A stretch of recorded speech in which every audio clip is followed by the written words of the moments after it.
Fresh.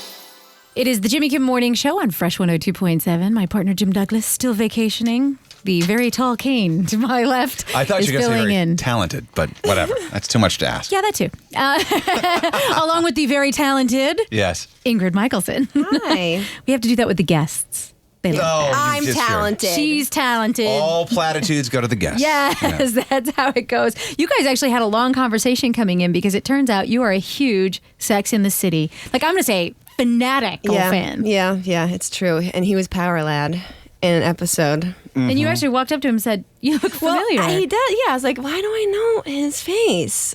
And he's like, I was in Sex in the City. Okay, first of all, I didn't say that. Somebody else said it. Yeah, I feel you so have weird. a shirt that says I was in Sex in the City. That's how I knew. Yeah. You know what, though? That's so complimentary to me because it was 14 years ago, and if I still resemble the same guy I was 14 years ago, woo-hoo. Good for you. Good for me. What are you doing?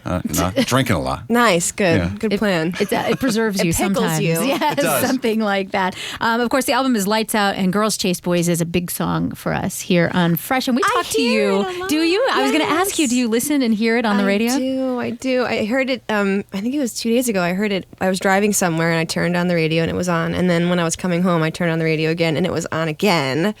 And I was just And you're like, very geez, they play this song all the excited. time. I'm so sick of this song. No, and I've turned it up really loudly and hope nobody recognizes me in the car listening to it because that'd be embarrassing. But yeah, so thank you so much. Have you been in public, say, walking in Rite Aid or something like that, and one of your songs comes on? What do you do? I just kind of smile and laugh because no one really cares. And then it'll cut out and they're like, there's a sale on, tampons or something in the middle of like my heartbreaking song. And the other day I was at the airport and the people weren't being very, very, very friendly. And then one of my songs came on and I felt like going, I'll be like, that's me. But it was like so quiet, you could barely really hear it. And there kept being announcements over it. It's very humbling to hear yourself in the background when it gets cut off to talk about something else. So yeah. Flight 423. Calling Mr. Miller, and then it goes back to your voice. So yeah, I have been, but it's not very glamorous. It's kind of funny, actually. Where were you? Do you remember the first time you heard your song on the radio? Yes, I was in my mother's minivan by myself in Staten Island driving somewhere, and I heard like the last 7 seconds of it. I was pulling out of the driveway of You my must have been parents' house. so mad. No. Well, I was by myself, so I was just like, and nobody was there, and then it was over, and it was The Way I Am, so it was like, take me the way I am. It was like that much, and then it was like, that big radio sound, and I was like, oh, and then I was all happy driving around. But the second time, I remember my family was in town, and I was taking them to the museum from out of town, and it was like 7 of us in the minivan, and it came on, and we were all like, woohoo!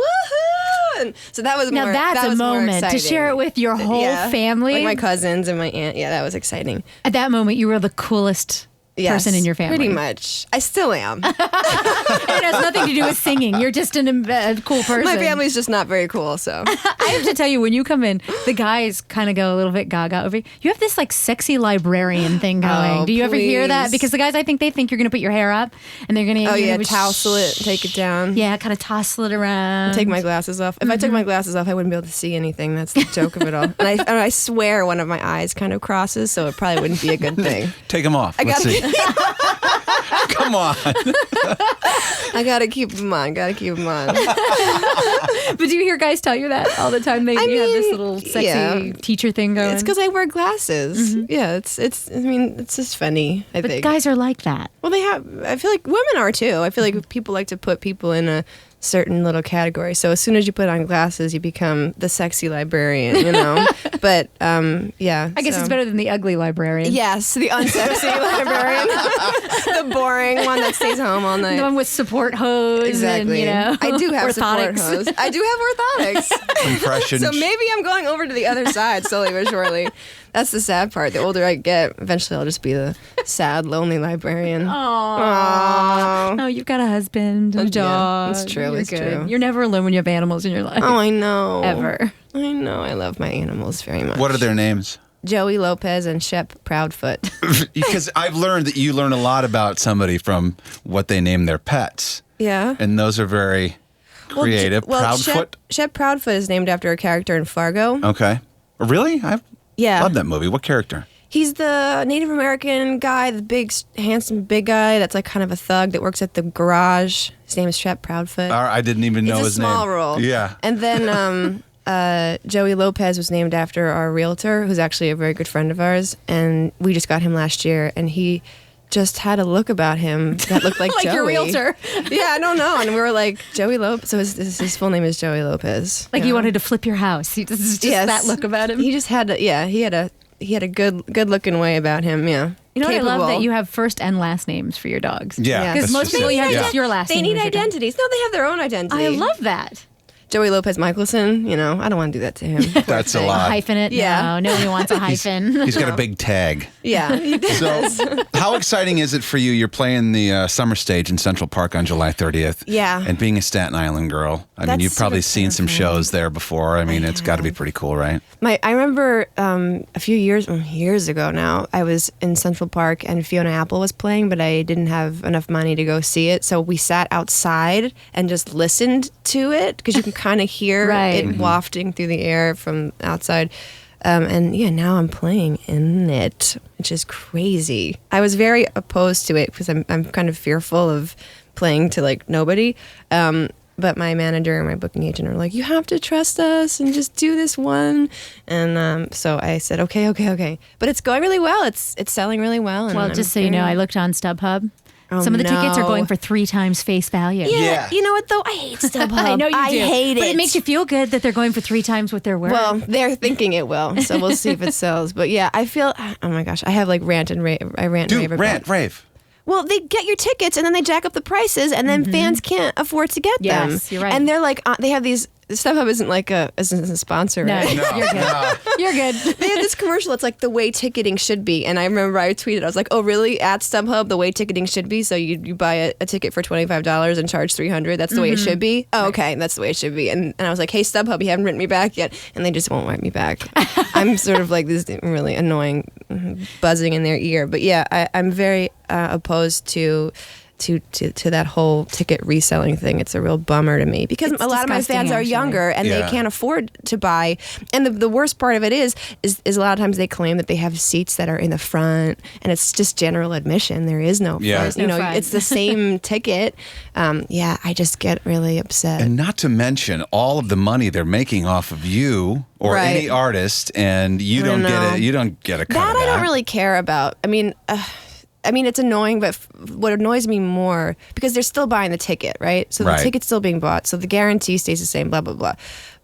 And it does annoy me that they're making money off of me without doing anything except for buying a ticket early. But what really bothers me is that it just kind of squishes out fans because that's what it's all about. So it's a real bummer. And if I could somehow just bypass it, I would. Like, I think John Mayer has like where you just buy straight through him and you have to show your ID and your credit card. But Really? I think I feel like I heard that, or some bands do that, but I think when you're really big, you can kind of get away with that thing. But when you're still kind of getting there, it's a lot to ask, for people to bring their ID with them. And Who did you spend money on when you were a kid and you had a little bit of money and you couldn't wait to see someone? Who was the person that you would always save up to buy a ticket for? I you know what's weird is I didn't go to see a lot of shows as a kid. I still don't go to see a lot of shows, which is why it astounds me that people come and see me. I'm like, why are you standing for so long? Don't your feet hurt? But I remember the first band that I ever saw that I was like really, really like into, and I was so excited. It was at Jones Beach, and it was that band Live. Do you remember Sure, Live? yeah, at Kowalczyk, yeah. Yes.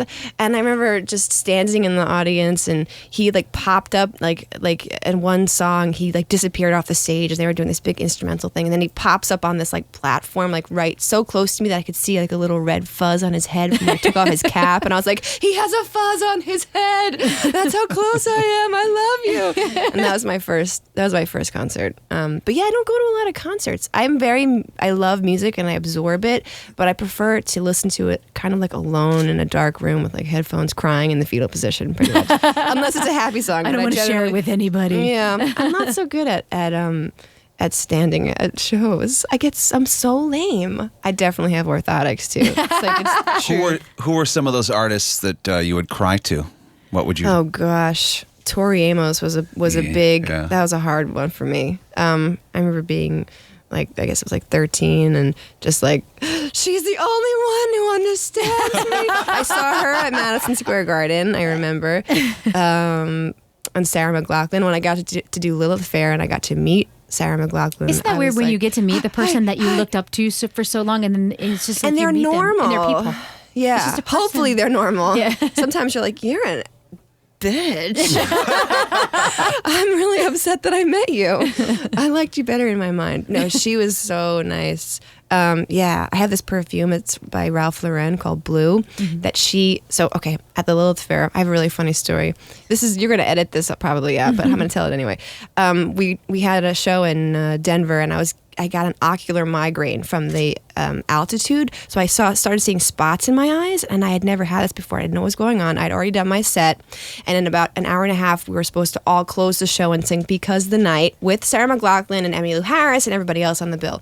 And so I start seeing sparklers in my eyes, and I'm like, what's happening? I'm going blind. The EMS comes from the festival. They cart me off to the ER.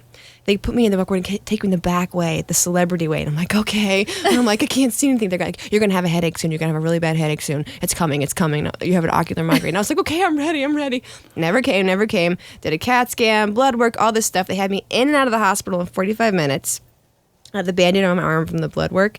I run to the stage, galloping. The sparklers have gone. They're just about to get on stage to sing the song. The stage tech hands me the mic. I flip it on, and I'm like, because the night, and I jump on stage, and Sarah McLachlan turns around, and she mouths to me, I thought you were at the hospital. And I'm like, I came back. And then we sang, and she hugged me, and she left her smell, her perfume on me. And I was like, this intoxicating perfume. And I was like, what is this Sarah McLachlan smell? And it was our last show. And then they ended up having a cancellation and called us to come back 2 weeks later. And I saw her. I was like, I have to ask you, when you hugged me after I came back from the hospital, you smelled so good, and you left your smell on my sweater. What was it? She's like, oh, it was Ralph Lauren Blue. I thought it was some hippy dippy thing. And so now I bought 5 bottles. Preppy. Yeah, Ralph Lauren Blue. Ralph Lauren. McLachlan. She's doing namaste, downward dog, and eating tofu, and she says Ralph Lauren. And so I call it Sarah McLachlan perfume.